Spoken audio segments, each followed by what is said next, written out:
તો વાત કરીએ સુરતની તો Surat Mangrol union bank of ઇન્ડિયામાં ચોરીના મામલે 8 આરોપીની ધરપકડ કરવામાં આવી છે। ત્યારે માંગરોળના પાલોદની આ ઘટના છે। 17 ડિસેમ્બરે ચોરોએ કરોડોની ચોરીને અંજામ આપ્યો હતો, જ્યાં 8 આરોપીને વિવિધ રાજ્યમાંથી પોલીસે પકડ્યા છે। ત્યારે એલસીબી પોલીસે આરોપીને સાથે રાખી ઘટનાનું રિકન્સ્ટ્રક્શન કર્યું।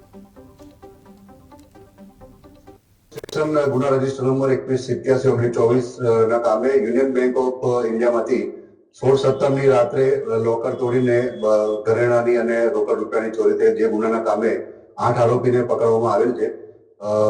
તમામ આરોપીના 30 તારીખ સુધીના રિમાન્ડ મેળવવામાં આવે છે। એમાં આજે 6 આરોપીને સાથે રાખીને ગુનાની જગ્યાનું રિકન્સ્ટ્રક્શન પંચનામું નવા કાયદાના ઈ સેક્શન મુજબ કરવામાં આવેલ છે। કોસંબા પોલીસ સ્ટેશન ગુના રજીસ્ટર નંબર 2187/24 ના કામે યુનિયન બેંક ઓફ ઇન્ડિયામાંથી 16/17ની રાત્રે લોકર તોડીને ઘરેણાની અને રોકડ રૂપિયાની ચોરી થઈ, જે ગુનાના કામે 8 આરોપીને પકડવામાં આવેલ છે।